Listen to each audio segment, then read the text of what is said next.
সকলে Google Chrome use করে থাকি। এই গুগল ক্রোমে একটি জায়গা সেটিংস আছে, সেই সেটিংসটা আজকে আমি আপনার দেখাবো। যে সেটিংসটা আপনারা সারাদিনে যে সমস্ত জিনিস ঘাঁটছেন, আপনারা গুগল ক্রোমেতে বিভিন্ন ধরনের জিনিস সার্চ করে থাকেন, সেই সমস্ত সার্চ করা জিনিসগুলো বা যে কোনো ওয়েবসাইট বা যে কোনো কিছু আপনারা সার্চ করেন না কেন, সেই সমস্ত কিছু একটা জায়গায় ঢিবি হয় বা জমা বাঁধে। সেই হিস্ট্রিটা আজকের এই ভিডিওটার মাধ্যমে খুবই কম সময়ের মধ্যে আপনাদের নিজেদের হাতে থাকা মোবাইলের মাধ্যমে খুবই কম সময়ের মধ্যে ডিলিট করে নিতে ফেলতে পারবেন। অনেকে অনেক রকমভাবে জানেন, কিন্তু সঠিক নিয়মটা অনেকে জানে না। আজকে এই ভিডিওটা দেখলে আমরা খুবই সহজে এই কাজই করে নিতে পারবেন। তাই চলুন বেশি কথা না বাড়িয়ে মূল ভিডিওটি শুরু করা যাক। আপনাদের গুগল ক্রোমটিকে ওপেন করে নিতে হবে। গুগল ক্রোমটিকে ওপেন করার পরে সবার ওপরে দেখবেন থ্রি ডট, এই থ্রি ডটে আপনাদের টাচ করতে হবে। আপনাদের এখানে একটি কথা বলে, আপনাদের নেট স্পিড যত হবে তত স্পিড এই কাজগুলো করতে পারবেন। আপনাদের এখানে হিস্ট্রির ওপর টাচ করে নিতে হবে। হিস্ট্রির ওপর আসার পরে আপনারা দেখবেন আপনাদের কাছে যত হিস্ট্রি আছে অথবা আপনারা যা যা সার্চ করেছেন এতদিনে বা আপনাদের যতদিনে হিস্ট্রি পড়ে আছে আপনাদের কাছে, ততদিন যা যা ইউজ করেছেন বা সার্চ করেছেন সমস্ত কিছু এই জায়গাটাতে আপনারা পেয়ে যাবেন। আমরা এখান থেকে একটা একটা করে ডিলিট করতে পারবেন। এই ক্রস চিহ্নর ওপর যদি আপনারা টাচ করেন, আমরা খুবই সহজে একটা একটা করে ডিলিট করতে পারেন। এছাড়াও আমরা সব একসাথেও ডিলিট করতে পারবেন। তাই জন্য আমাদের এই অপশানটির ওপর টাচ করতে হবে। এখানে আমরা টাচ করবেন, করার পরে এরকম একটি পেজ ওপেন হবে।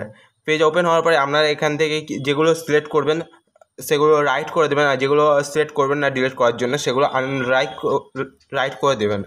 আমি যেগুলো ডিলিট করবো সেগুলো রাইট করে দিয়েছি। এখানে ডিলিট অপশান নিচের দিকে আছে, দেখতেই পাচ্ছেন। এখান থেকে আপনারা টাচ করলে আপনাদের এই হিস্ট্রিটা সহজে ডিলিট হয়ে যাবে। কিন্তু আপনাদের আরও একটা জায়গায় এই যা যা সার্চ করেছেন সেগুলো থেকে যাবে। তাই জন্য আমি এই জায়গাটিতে আমাদের টাচ করতে হবে, করলে আমাদের এই হিস্ট্রিটা ডিলিট হয়ে যাবে। আমি টাচ করে নিচ্ছি। টাচ করার পর দেখতে পাচ্ছেন এইরকম আসবে। এখানে দুটোই ট্রিক করে রাখতে হবে। আপনারা যদি মনে করেন একটা টিক করতে পারেন, আপনাদের ব্যক্তিগত ব্যাপার। আপনারা সব যদি ডিলিট করতে চান তাহলে আপনাদের দুটোই টিক করে রাখতে হবে। আমার তাও এখানে এইগুলো রয়ে গিয়েছে, কারণ আমি এগুলো রাখতে চাইছি। আপনি যদি না রাখতে চান আরও একবার টাচ করতে পারেন সেম অপশানে, ডিলিটের অপশানে। আমি আরও একবার টাচ করব, করার পর আমি এই ইউটিউবের যে সমস্ত জিনিস সেগুলো আমি রেখেই দেবো, বাট আরেকবার আমি আপনাদের দেখিয়ে রাখছি। সেম প্রসেসে করলাম, করার পর দেখতে পাচ্ছেন সেই জিনিসগুলো রয়ে গেছে। ইউটিউবে যে সমস্ত জিনিস আমার প্রয়োজন সেই সমস্ত জিনিসগুলো আমি ডিলিট করে নিই। সেম প্রসেসে আমরাও এইখান থেকে করে নিতে পারি। আরও একটা পদ্ধতি আছে, সেই পদ্ধতিটা অনেকে জানে না। এই পর্যন্ত তো সবাই দেখায় সব রকম ভিডিওতে, অনেকে দেখিয়েছে এরকম ভিডিওতে। আজকে আরও একটি নতুন পদ্ধতি আছে, সেখানে আপনারা অবশ্যই সেই অপশানটি অন করে সেখান থেকে অবশ্যই ডিলিট করুন, তাহলে আপনাদের হিস্ট্রিটা কিছুই থাকবে না। তাই জন্য আমাদের গুগলে আসতে হবে। আসার পরে সার্চ অপশানে আসার পরে আপনাদের গুগল সার্চ করে নিতে হবে।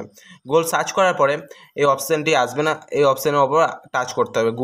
গুগলের ফার্স্ট অপশান যে আসছে গুগল বলে লেখা, এই অপশানটির ওপর টাচ করতে হবে আপনাদের। করার পর নতুন একটি পেজ চলে আসবেন। আসার পর নিচের দিকে দেখবেন সেটিংস, এই সেটিংসের ওপর আসতে হবে। আসার পর সার্চ হিস্ট্রি, এই অপশানটির ওপর আসতে হবে। আসার পরে আমরা সারা দিনে বা যতদিন আমরা গুগল ক্রোম ইউজ করছেন ততদিনে যা যা ইউজ করছেন সমস্ত হিস্ট্রি এই জায়গাটি আমরা পেয়ে যাবেন। এখানে আপনারা খুবই সহজে ডিলিট করতে পারবেন। দেখতে পাচ্ছেন আমি যা যা সার্চ করেছি এখানে সমস্ত কিছু এখানে আছে। এরকমইভাবে আপনারা যতদিন আমরা গুগল ক্রোম ইউজ করছেন সমস্ত হিস্ট্রি এই জায়গাটি পেয়ে যাবেন। আমরা খুবই সহজে এখান থেকে ডিলিট করে দিতে পারি। যদি আপনাদের এরকম আসে তাহলে আমি যেখানে টাচ করছি এখানে টাচ করার পর এখান থেকে ক্যান্সেল করে দেবেন খুবই সহজে। তারপর আপনাদের এখানে ডিলিটের অপশান আছে, এই ডিলিটের অপশান আসবেন। আসার পর এখানে অনেকগুলো মেনু আছে, আমরা এখানে টাচ করলে আমাদের ডিলিট অল টাইম, এই ডিলিট অল টাইমে টাচ করলে আপনাদের সমস্ত কিছু ডিলিট হয়ে যাবে। অটো ডিলিট এইখানে মারলে আপনাদের যে হিস্ট্রিগুলো আসছে অটোমেটিক ডিলিট হয়ে যাবে। আমি এটি অফ করে রেখেছি কারণ আমার মায়ের সাথে দরকার পড়ে, তাই জন্য আমি অফ করে রেখেছি। এটিকে আপনারা অন করে রাখতে পারেন। আর এখানে টাচ করলে আপনারা অবশ্যই বুঝতে পারছেন কী হবে, সহজে ডিলিট হয়ে যাবে। এখানে ডিলিট টুডে, আপনারা ডিলিট টুডে করতে পারেন। আপনাদের যেটি পছন্দ হবে এখান থেকে সিলেক্ট করে আপনারা সহজে ডিলিট করে নিতে পারবেন। এখানে টাইম সিলেক্ট করতে পারেন, দেখতে পাচ্ছেন আমি টাইম সিলেক্ট করে রেখেছি। এরকমভাবে আপনারা মান্থ সিলেক্ট করে রাখতে পারেন, খুবই সহজে এই সব কাজগুলো করে নিতে পারবেন। এখানে আমি ক্যান্সেল করে নিলাম। আমি এখানে ডিলিট করবো, তাই ডিলিট অপশানের উপর টাচ করব, ডিলিট অল টাইম এটিকে টাচ করে নিলাম। করার পর নেক্সট করে দিতে হবে আপনাদের। এখানে আমরা টিক লাগিয়ে নেবেন, যেগুলো আমরা ডিলিট করতে চাইছি সেই সমস্তগুলোকে টিক করে নেবেন। তারপর আপনারা নেক্সট অপশান টাচ করবেন। নেক্সট অপশানে টাচ করার পরে আপনারা নতুন একটি পেজে চলে যাবেন। আমি নেক্সট অপশান টাচ করে নিচ্ছি। টাচ করার পর দেখতে পাবেন নতুন একটি পেজ চলে আসছেন। এইখানে আপনাদের আরও একবার ডিলিট অপশানে টাচ করতে হবে। দেখতে পাচ্ছেন এই ডিলিট অপশান সবার নিচের দিকে আছে, এই ডিলিট অপশানের উপর আপনাদের টাচ করতে হবে। আপনাদের চলুন ডিলেট অপশানের উপর টাচ করা যাক। টাচ করার পর আপনাদের কেমন আসে পেজটি দেখানো হবে। দেখতে পাচ্ছেন ডিলেট করার পর দেখতে পাচ্ছেন আমাদের পেজটি বা যে জায়গাটি আমরা ছিলাম সেই জায়গাটি পুরোটা ফাঁকা হয়ে গিয়েছে। যদি আমাদের ভিডিওটি আপনাদের উপকার হয় তাহলে অবশ্যই আমাদের ভিডিওটিকে সাপোর্ট করুন। নিত্য নতুন ভিডিও দেখার জন্য আমাদের চ্যানেলটি সাবস্ক্রাইব করে রাখুন। ধন্যবাদ।